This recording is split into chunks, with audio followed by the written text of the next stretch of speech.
เมาทุ่งเมาแห้งหนักมาตังครูบาปวจุ่มจ้ากับโมเถียวจ้ากับฮัดกับเถียวตีปุ่นเย้าเดี๋ยวยามเดี๋ยวในต่อในมาแม่ตาเมื่อแม่ตาเมื่อปุตโอตีกองมูหลงเย้ายามเดี๋ยวในมาแม่ตากันตีกองมูหัวไม้แพงเนี่ยพอมาเห็นไก่ลำตะคืนเนี่ยคนปังเนี่ยพอก็ผีปังอ่ะเอาตัวปลอมเลยมาเต็มเลยมาเต็มใน5 ปีแต่มาเต็มใน5 ปีไปเมื่อปีกายปีอ่อนนึงก็เป็นยอกกะเป็นอนายกกะเขาเป็นติดวันเป็นเมืองจังมาย้ำเดี๋ยวได้ถางหางว่าตีนถางหางว่ามือถางมาเหล่มาไว้มาสาเดียวดีความมูผมเมาแต่ปีสุขภาพมันก็ผิดตั้งไม่หันตั้งอ่ะมือทางในอังตั้งกับเดี๋ยวมึงขวัญมึงจะเลยกับเดี๋ยวเจียฟังมึงจะผ้าเจียฟังกูปอกเป็นมึงไตเอามึงอย่าตั้งปันคนนี้ไกลคำนั่นคุณยิใจคำติดมีผลอยู่กลางสังเลี้ยงเมืองขวัญเนี่ยเป็นดิตรติเมียแต่คุณยิใจคำเนี่ยก็เป็นเจ้าตัวจำแบบเป็นอาลองพลาเขาหนังเก่าแต่นั้นย้อนทำกลางเจอยิงนายปู่ยาลูกยิงดูใจกูคนเลี้ยงเมืองเมาสื่อดีเขาจ่องจอมเขาเมาสื่อดีจ่องจอมแท้ๆเขาก็จอมจอมใหญ่จอมหลงจอมหลังกลางเจอเฉพาะจอมเตะจอมบานมีจะแม่แต่ก็รุ่นน่ะอย่าลงห่วงห้างอันนั้นมึงมาสุดดีเฮามาไว้ก้มโมโหเมาเนี่ยเงินก้มหลูคำก้มหลูแก้วเสียงก้มหลูช้างหลูนาหลูหมอจะดีหมอจะแม่เป็นก้นเหลวก้นแม่ไตเอาเนี่ยกระจกไหลวันในเมืองกระจกเมืองมันก็เย็นเป็นเมืองมันกระจกเมืองเขียก็กำลาแต่เพ่งก็เป็นเมืองเขียกระจกเมืองไทยเมืองเยอะไทยเมืองกัมพูชาเนี่ยก็เป็นตัวกำกับโพชาไก่นั่นน่ะไตเขาได้โลกำผ่าต้องเสียงมี3 ปากล้าน70ต้องไว้แหละมี3 ปากล้าน70เนี่ยเคไตเฮาในมีจอดกวนกูเมืองยามเดี๋ยวในศาสนามาเฮิงตีกวางโมโหเมาโมทุ่งเมาเขาไม่เป็นดีพอตีเมียตอนกันนับย้ำตอนกันไว้กันสาเท่ๆน่ะเมื่อกาปุ่งสร้างบุปผเป็นสร้างล่างเป็นเฮ็ดกันใหม่ๆเพื่อเอาเฮ็ดตื่นนี่ไม่ยากกับอะไรแน่พอเป็นย่าศาสนาไม่ย่ำนั้นอยู่ต้องคนเฒ่าคนแก่มือ60 70 ปีปนมาเนี่ยศาสนาเปิ้นปันไว้ปันสาคือเป็นแค่เพ่งเก่งอ่ะหมดอ่ะศาสนาในเมืองเขียในบุญจอมบุญจ้างอ่ะนิ่งเป็ดนิ่งใจบุญจอมบุญจ้างเฮ็ดจนภาคตาดเฮ็ดจนภาคหนีภาคกี้เมื่อเฮ็ดจนภาคตาดภาคกี้เล่งงัวเล่งควายเฮ็ด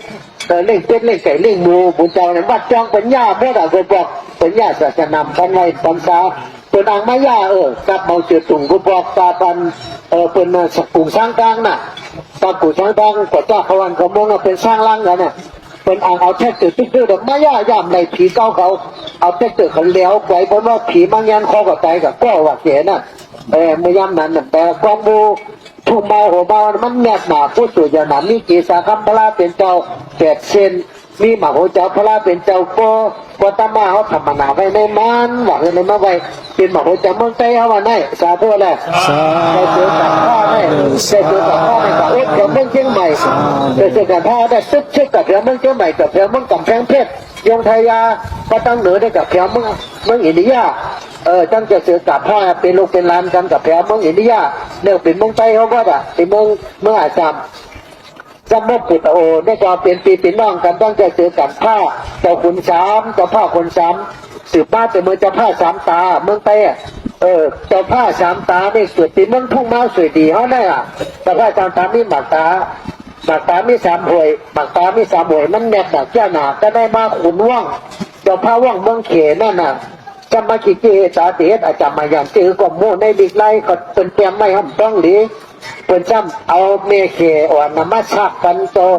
คุณ3 ตาน่ะมาจากปังคุณ3 ตาเนี่ยเมฆอ่อนจำจะมือเจ้าเรื่องมันพอติ๋มจะมาอยู่เมืองไต้เอาน่ะก็ได้มาเนี่ยจากเอาซีนเอาโคอันยอดนั่นน่ะมาเจนนำปัญหาปัญจุงนาเพราะนั้นเอาตามันบอดว่ะคุณ3 ตาตาบอดตาโบเปียน่ะคุณดีสิเชียจะมาปันธนาติกนมีว่าพ่อจู่บางแรงเจ้ามาไปกับเจอกันหน้าวัดดอกเจอนาหอไม่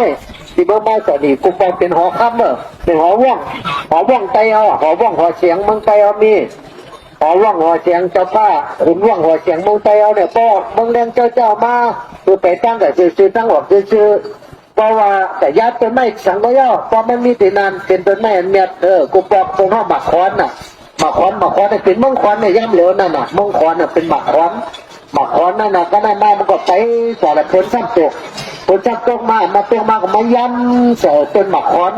ต้นหมักคอนนั้นมาย้ำมันก็เจ้าผ้าคุณทำตาแต่ย่าเอาน้ำน่ะกระตุ้งเอาน้ำหมักคอนน่ะมาสุกนาล่างตาแต่เงี้ยเป็นหมักหันเนี่ยย้ำเดือตาในหันมาจะเป็นหมักหันมาเนี่ยต้องไงล่ะไปเมืองเดือว่าเป็นหมักคอนน่ะหมักพักชมคอนน่ะพักชมคอนน่ะเป็นอาศัยพักกัดจอ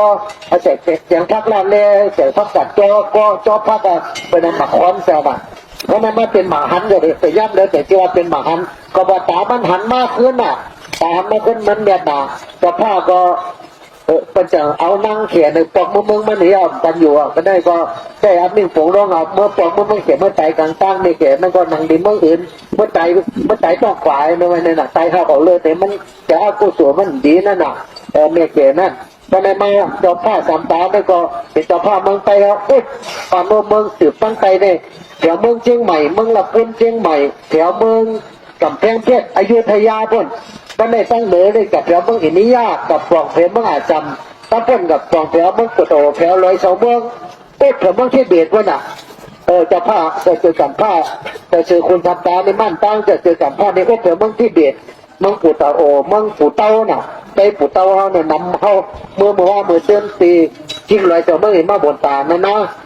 ในตอนนั้นน่ะเอาหาสาธกาเป็นไตอันเดียวกันกินข้าวเหนียวกันมาเลยฮักกันจ้างกันอยู่เมืองเกเซต้าอยู่เมืองมันเซต้าเมืองไทยเมืองยนต์ที่เราก็เขาเป็นไตอันเดียวกันอย่าไปลงอย่าไปลืมกันเธอจำอกจำใจกันฮักหนังเสียงหนังไข่เอ็นดูเนื้อกันมีน้ำใจดีต่อกันเงินคำไม่ห่างไงน้ำใจก็ไม่หายาบเงินคำไม่ห่างไงน้ำใจก็หายาบหรือมีน้ำใจดีต่อกันฮักกันเสียงกันเอ็นดูเนื้อกันมีจำแม่ตาบาลูนาโมติตาไปขายเนื้อกันมีกายกรรมเมตตาว่าจิตกรรมเมตตามันน้อกับเมตตาเนื้อกันมันจังดีจังซับจังเย็นก้อยก็เขาอย่าไปจ้างภาษาเปิ้นภาษาลงภาษาแขกผมก็เผาในเขาหนุนย่ำเปิ้นจอมหนังอุปติที่การเปิ้นตั้งไว้อยู่จอมปักเปิ้นเขาย่ำเดี๋ยวเปิ้นปืดแล้วเมืองเก๋ก็เปิ้นปืดปันใดปัญษาพระราถางว่าตินว่ามือศาสนาไทยศาสนามันเนี่ยเลยรวมล่ากันเลยด้วยหาในเลยไว้ได้จ้าอันเป็นพุทธภาษาแต่เปิ้นก็พังข้างให้เย่เลยไว้ได้จ้ามึงเก่าจังรวมล่าศาสนาจังเฮิงมาแต่30 ปีในก็น่ะเหมือนตั้ง60 ปีมาเปิ้นปันใดพระราน่ะเอาแค่พังไว้หัวไว้เฮินก่อมไรก็บอกกับคนเฒ่าหลวนจะเน่นตั้งหูเขาในหูเอ็ดเมื่อเขาก็เล่งเน่นพัดมากูปนเอาพากับเมื่อเล่งหมูเล่งไก่นั่นน่ะกูบอกนะเดี๋ยวนี้ฮัดมาเมืองเขาก็เฮิงมาแต่ศาสนาก็เฮิงมาแต่ว่าอันถือมุสลิมก็ถือมุสลิมกว่าอันถือพระราเยซูก็ถือกว่าถือพุทธภาษาก็ถือกว่ายามเดี๋ยวในเขามีมาบุญมีกุศลมาหกมายาพุทธศาสนาขอตมาพระเป็นตัวย่อหนูไว้เจ้ากัดเย็นเอปากำมันน่ะน้ำจับมึงมันน่ะนะเอก็บอกเนี่ยพี่น้องมันมากินจังมึงเมาแต่เดี๋ยวน้ำหนา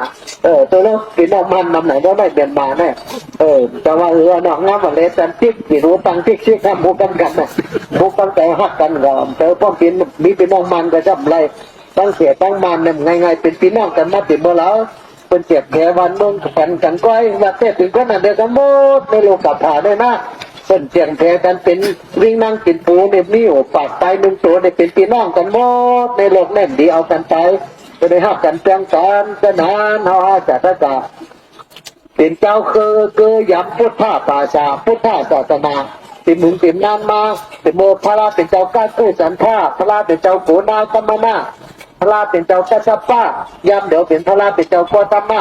ยาวก็พระราที่ยาเปตยานี่ติดปกฟังมาแทงก็หึงไป10 ล้านปีไง10 ล้านปีเลยติดปกฟังมาเนี่ยเป็นพระราหาสูเนี่ยนะเป็นนามโมพุทธายาเป็นพระราสูในวัยในสาวก็จะอากับคนน้อยเนี่ยเหมือนกันเมื่อราพระราเป็นเจ้าก้ากู้สันท่าเนี่ยอาศักคนน้อยเนี่ยยาว40,000 ปีถึงมาลาพระราเป็นเจ้าโกนาตมนาอาศักคนน้อยยอมมา30,000 ปีมีในเด็กในไร